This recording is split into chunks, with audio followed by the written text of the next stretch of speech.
Bienvenidos a Pino Suárez 2, Domicilio del Diálogo, desde esta galería de presidentes de la Suprema Corte de Justicia de la Nación. Es un gran honor tener en la Suprema Corte al presidente de la Sala Superior del Tribunal Electoral del Poder Judicial de la Federación, el magistrado Alejandro Luna Ramos. Señor magistrado presidente, muchas gracias por su tiempo para estar en el canal judicial, el canal de su casa. Muchas gracias, realmente me siento en casa. Digamos, toda mi formación de trabajo ha sido en el Poder Judicial de la Federación.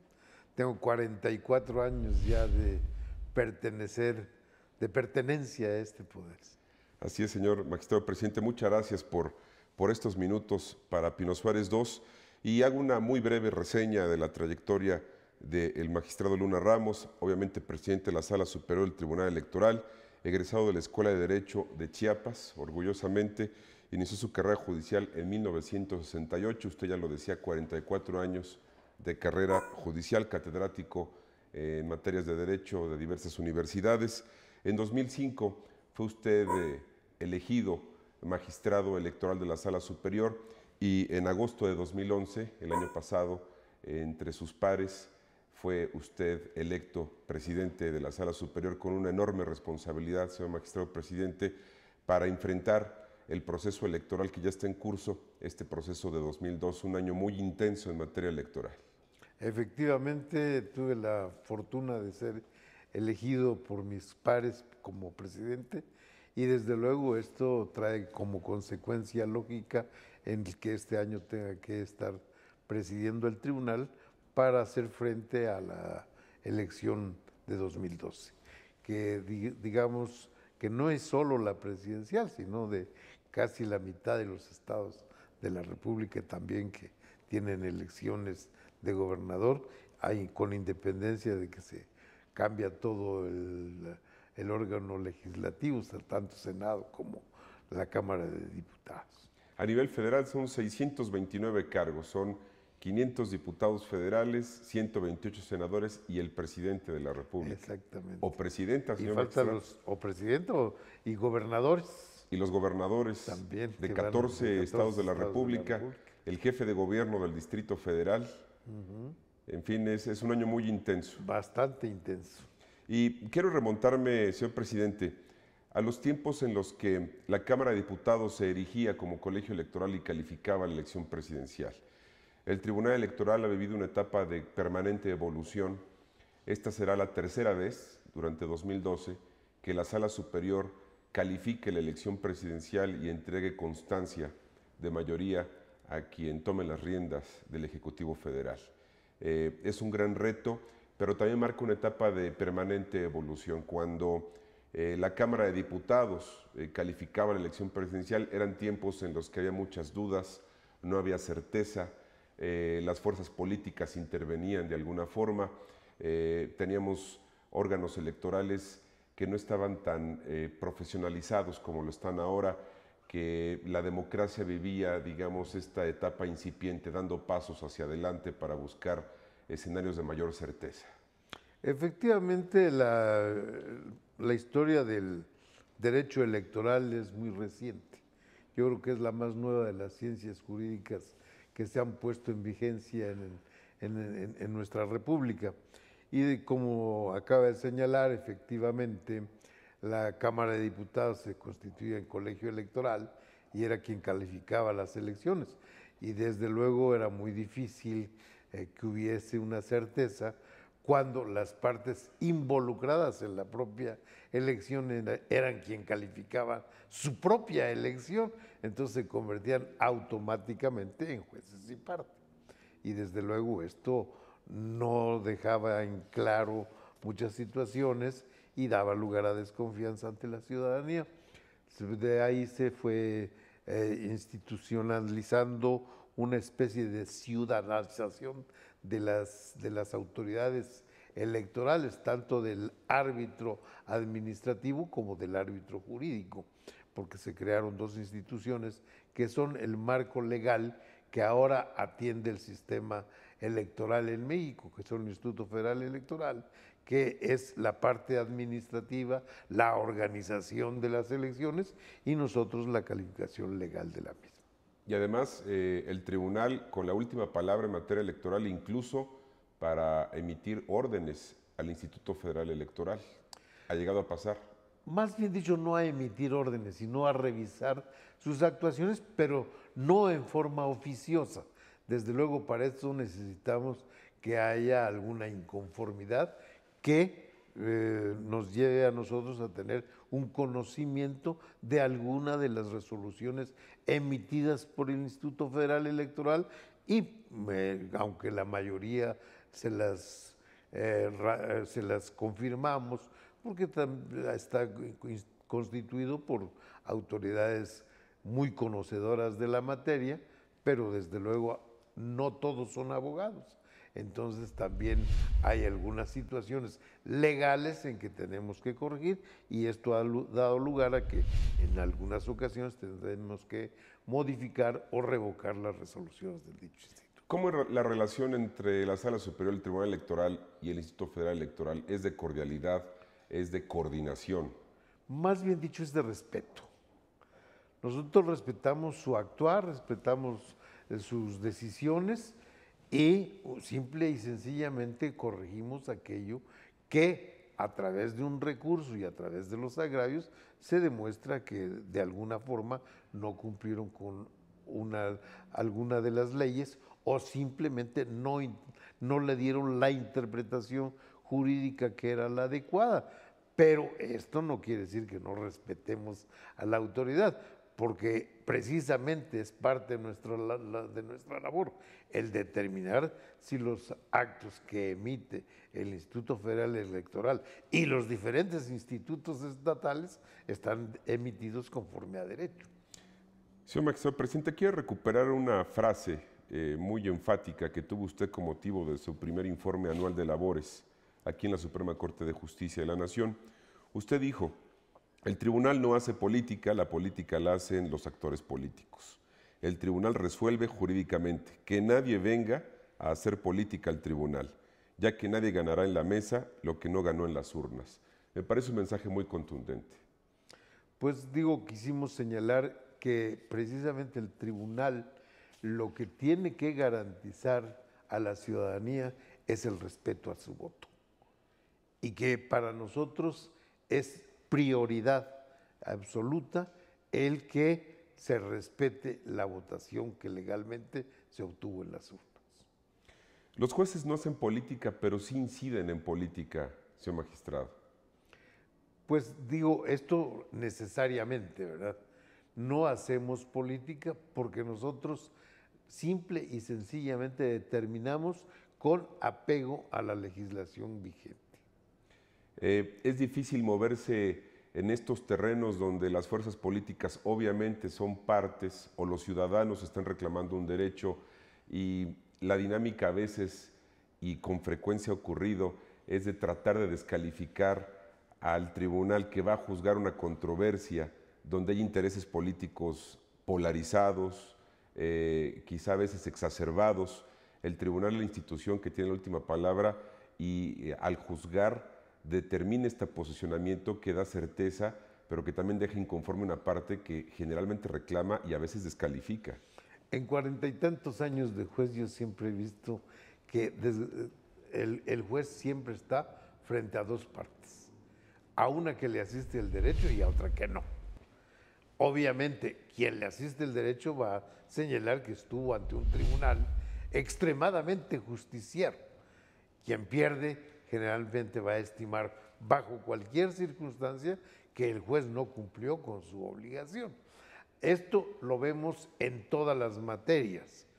Ahora, cuando lo que tenemos que resolver son situaciones de poder y de gobierno, pues definitivamente estas circunstancias y estas reacciones tienen mayor relevancia. Señor magistrado, el tribunal al establecer sus precedentes va creando derecho electoral, va construyendo la materia electoral. Y hemos visto en los últimos años cómo cada sesión, en cada análisis de un tema, se va generando un precedente y este va construyendo derecho electoral. Así es, se ha creado ha sido fuente de derecho, como toda la jurisprudencia del Poder Judicial Federal es fuente inagotable de derecho, es fuente de interpretación, es fuente de reforma, e inclusive no solo cuando aplicamos en beneficio, sino también en perjuicio, ¿no? Porque eso da lugar a una reacción necesaria de las partes y como en este caso generalmente las partes son instituciones políticas que son quienes después van a construir la nueva legislación, toman mucho en consideración el sentido de nuestras resoluciones para no incurrir en las mismas situaciones que de alguna manera estimaron atento a nuestra jurisprudencia que no era la correcta. Se ha hablado por parte de algunos analistas de medios de comunicación y de especialistas en la materia de la judicialización de la política. Es un tema que comúnmente tratan con los magistrados electorales a manera de observación, de inquietud o a veces hasta de reclamo. ¿Qué opina usted del tema de la judicialización de la política? Más bien yo diría de la legalización, porque precisamente por eso se creó un órgano que fuese especializado en materia electoral, para que le demos ante la sociedad y ante la ciudadanía ese aspecto de legalidad de que debe estar imbuido todo acto de autoridad. Digamos que durante años, en otras épocas donde no había controles, las fuerzas políticas estaban en una lucha súper libre, es decir, había pocas reglas y esas pocas reglas no se aplicaban por órganos autónomos o órganos ajenos a las fuerzas políticas. Pues generalmente las mayorías eran las que determinaban cuál era el curso de la política, ¿no? Y el curso de la forma de llegar a los escaños políticos. Señor magistrado, estamos en 2012, el Tribunal Electoral, y usted así lo ha declarado, está listo para enfrentar el proceso que ya está en curso. Está preparado el tribunal para dar certeza, para hacer respetar el voto y vigilar que los procedimientos se apeguen a derecho. En un año tan intenso, ¿están listos también para las presiones, señor magistrado? Mire, las presiones yo creo que después de 40 y tantos años de ser juez ya no le hacen mucho efecto ni mucha mella a quien ha sido juez por tanto tiempo. Y tengo afortunadamente unos pares que tienen una formación muy sólida. Entonces yo creo que eso es lo que menos nos preocupa. Y tal vez ese quiso ser el mensaje que yo quise dar en mi primer informe y que usted se refirió hace un momento, que es precisamente que no vayan a hacer política con nosotros que nos planteen las cosas legalmente y nosotros vamos a contestar con estricto apego a derecho. Esa es nuestra función. Nosotros no tenemos por qué entrar al juego político. Nuestra función es de legalidad y de juez, exclusivamente. Y eso es lo que quise manifestar, eso es lo que quise decir. Y desde luego, como señalé desde un principio, cuidar la prioridad que existe en toda elección, que es el voto de la ciudadanía.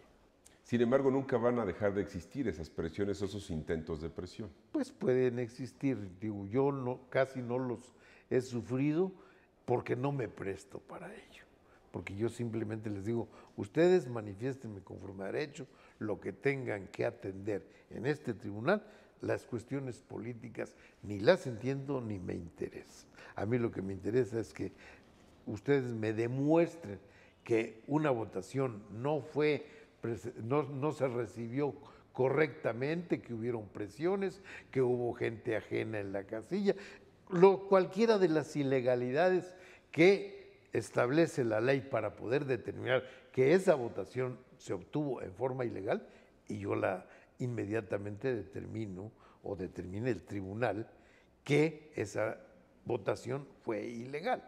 Pero mientras no se me acredite eso, mi obligación es respetar el voto de la ciudadanía. Hablando de presiones y de algunas tendencias de comunicadores y de medios de comunicación, se llegó a decir que el Tribunal Electoral había prohibido los debates y se generó esta percepción, señor magistrado. Nosotros nunca hemos prohibido los debates porque además, hasta hoy fecha, no hemos tenido un solo asunto en que la litis sea determinar la legalidad o ilegalidad de un debate como tal. Lo que se nos planteó a nosotros en el asunto de Nayarit, famoso, Sí. no fue la legalidad del debate en sí, sino la adquisición de tiempos en televisión. Y lo hizo un partido político que ahora también critica nuestra resolución. ¿Por qué? Porque dice, yo también quiero hacer debates. No, pues nunca nosotros hemos determinado la legalidad o ilegalidad de los debates. Cuando tengamos la oportunidad de hacerlo, cuando haya un planteamiento ante nosotros, tendremos que determinar, atento a la ley, cómo pueden realizarse o si no pueden realizarse. Pero eso será atendiendo a la litis que se nos presente. Porque vuelvo a repetir, nosotros no hacemos política, nosotros vamos a resolver conforme a derecho lo que corresponda. Señor magistrado presidente, en 2006 se habló del escenario de la tormenta perfecta y estoy refiriéndolo a la situación que enfrentó el Instituto Federal Electoral. En ese momento, Luis Carlos Ugalde, quien era el presidente del IFE, habló de este escenario en el que se alinearon los planetas para que hubiera un conflicto que se agudizó lamentablemente en ese momento en el país y se polarizó por las razones obvias inmanentes al poder y a la lucha por el poder.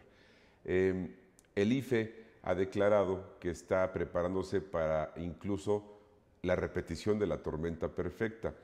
Esta diferencia del 0.56% se habla es el peor entorno que desearía o el IFE, una diferencia marginal entre primero y segundo lugar, y esto incrementa los litigios, polariza los ánimos. Nadie está pensando en que se repita ese escenario, esperemos que no se repita. ¿Cómo observa usted la fuerza de las instituciones para enfrentar una situación si se llegara a dar otra vez un escenario similar? Las instituciones siempre estaremos preparadas para cualquier contingencia que exista. Ahora yo preguntaría a la ciudadanía, ¿está preparado para ella? Eso es otra pregunta muy interesante. La verdad es que, como acaba de señalar, cuando hay un poco margen, contrariamente a lo que sucede en los deportes y todo, ¿verdad? Me ganó, pero por centésimas de segundo en una carrera. Bueno, pues me llevaré la medalla de plata y no la de oro. Pero en materia política, nadie quiere perder por esa cantidad. Entre más se acerquen, ambos se sienten ganadores. Esa es la diferencia. Por eso se estableció en la reforma de derecho electoral que cuando este margen sea inferior al 2%, se puede abrir la totalidad de las casillas para hacer un recuento. Porque esta arma el tribunal no lo tenía en su momento en 2006. Ahora es una herramienta valiosa. Es una herramienta valiosa que nos permitirá, además, ya en un recuento inmediato, porque pues ahorita, aunque están resguardadas, según esas boletas, definitivamente sería imposible hacer un recuento real, efectivo y creíble. Yo creo que en el momento en que acaban de terminar las elecciones, se puede hacer un recuento. Y eso porque tenemos una legislación que así lo establece y así lo permite. Hay legislaciones en el mundo que son totalmente diferentes, no se permite hacer ningún recuento jamás. Digamos, voy a ponerle, por ejemplo, Colombia. En Colombia, al lado de la urna hay un tambo, donde terminando el recuento que hace la casilla, se ponen ahí las boletas y se queman. Entonces no puede haber recuento jamás. En temas, usted ya hablaba, citaba una comparación, en temas electorales México se puede considerar un país de vanguardia en su sistema jurisdiccional, en su sistema administrativo, teniendo al IFE, teniendo al Tribunal Electoral en una materia especializada? Pocos países en el mundo creo que tienen un sistema electoral tan diáfano como el mexicano, porque es un sistema que se fue creando a base de las desconfianzas que existían en la materia política. Entonces se buscó la ciudadanización de las autoridades electorales y creo definitivamente que en la mayoría de los países no hay este sistema. Y menos que haya un sistema electoral. Claro, hay países extremadamente civilizados. Acabamos de recibir un reporte de uno de mis pares que fue a una elección en Europa, donde pues no hay ni colegio electoral, no hay absolutamente más autoridades que las que existen generalmente y son las que llevan a efecto las elecciones. En un lobby de un hotel están los 7 candidatos, con antelación, porque ahí hay recuento primario, o sea, se puede votar antes de la jornada electoral. Entonces ya se sabe quiénes van punteando las elecciones y ya se sabe quién está en primero, y generalmente lo que se pelea es el segundo y tercer lugar. ¿Por qué? Para la conformación de la estructura de diputados. Entonces, lo que pelean es eso, pero inclusive en media hora puede cambiar, y puede cambiar por 5, 10, 15 votos. Una elección se gana por un voto. Por un voto, efectivamente. Señor magistrado presidente, la causal de nulidad abstracta no existe, es decir, fue un tema que se estudió en el 2006 y hay causales de nulidad que están precisadas en la ley, pero la nulidad abstracta en general ya no se considera de ninguna forma aplicable. Así es. Es un tema importante, sobre todo cuando el resultado es tan cerrado y vuelvo al tema de 2006 que nos marcó definitivamente.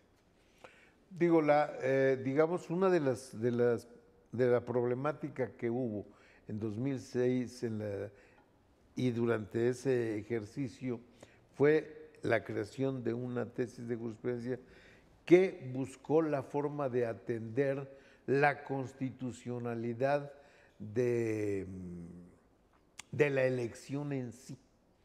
Digamos, hacer un recuento general de cómo se llevaron a efecto las elecciones y con base en el desempeño y desarrollo de las mismas, de la elección se podía determinar la nulidad de la misma.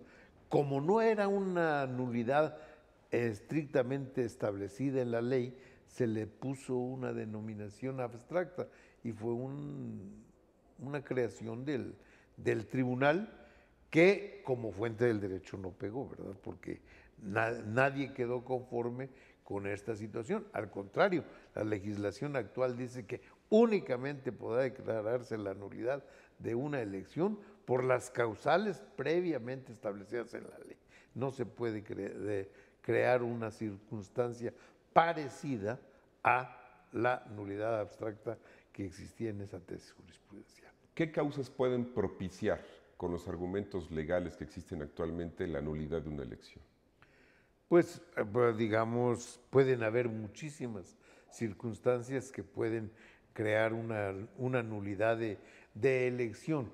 ¿Qué es lo que nosotros en algunas ocasiones nos ha detenido para no declarar la nulidad de una elección? Primero, la dificultad que existe entre las partes, y eso es tremendo, dar los tiempos, que no tienen oportunidad de presentar pruebas. Es muy difícil demostrar la nulidad de una elección. El término de 4 días que tienen los partidos para presentar su inconformidad es extremadamente breve. Y además no existe una cultura jurídica todavía de las partes. Creo que todos los candidatos tal vez tengan una problemática personal desde mi punto de vista. Todos creen que van a ganar la elección. O todos en el discurso En dicen el que van a discurso ganar la dicen elección. que van a ganar. Y con esa circunstancia, bajo ese aspecto o punto de vista, no se preparan desde un principio a ir señalando cuáles son las fallas que existen, irlas haciendo valer en su oportunidad a efecto de ir preparando un terreno legal, sino que ya quieren, después de que se culmina la jornada electoral y que tienen la noticia de que no fueron favorecidos con el voto, entonces es que pretenden llevar a efecto su recurso y demostrarlo en 4 días y tener las pruebas necesarias. En primer lugar, hasta los abogados yo creo que han de decir, bueno, pues aquí no hay la posibilidad humana de tener un equipo que pueda tener todos los elementos que se requieren para acreditar la nulidad de una elección. Nos queda un par de minutos, se me ha estado siendo muy rápido el tiempo. En este 2012 se eligen más de 9,000 cargos de elección popular.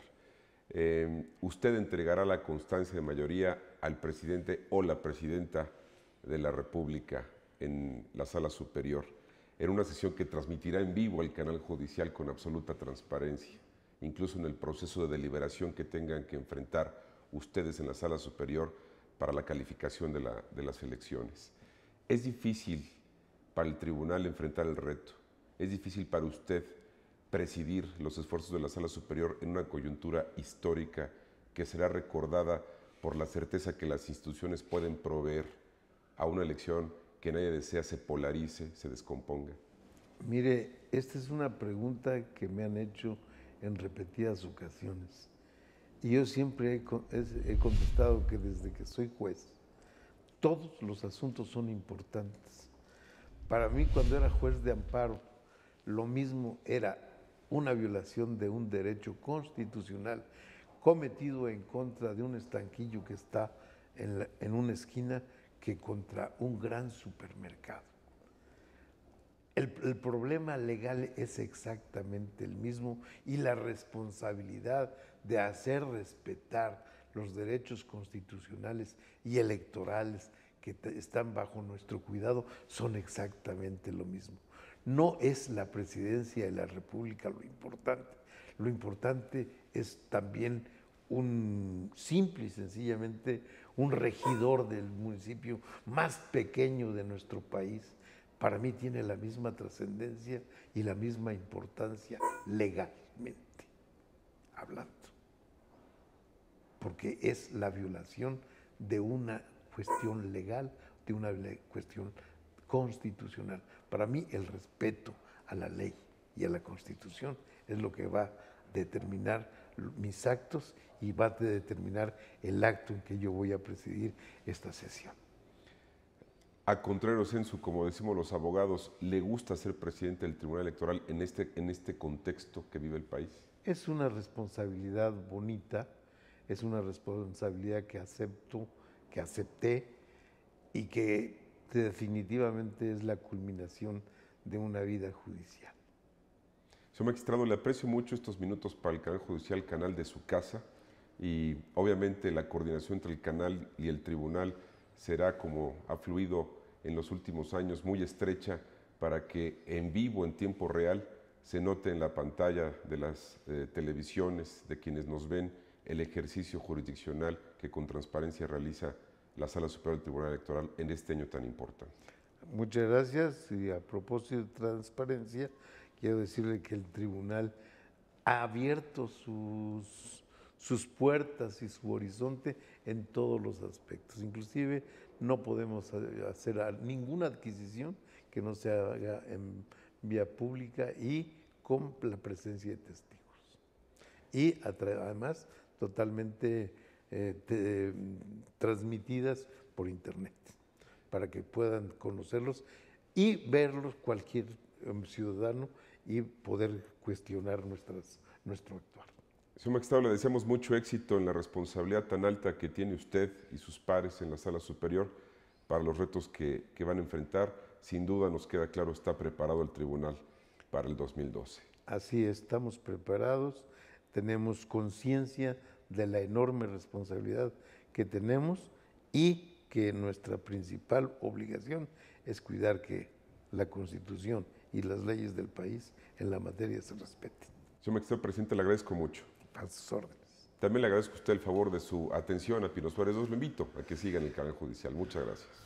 A los actores del proceso electoral que está a punto de iniciar, les reitero que estamos preparados plenamente para afrontar los retos que habrán de presentársenos y en el que reafirmaremos y perfeccionaremos los criterios jurídicos sustentados por este tribunal, de manera que haya plena seguridad para los justiciables y que solo será el derecho interpretado de acuerdo a al nuevo bloque constitucional y convencional el que habrá de guiar.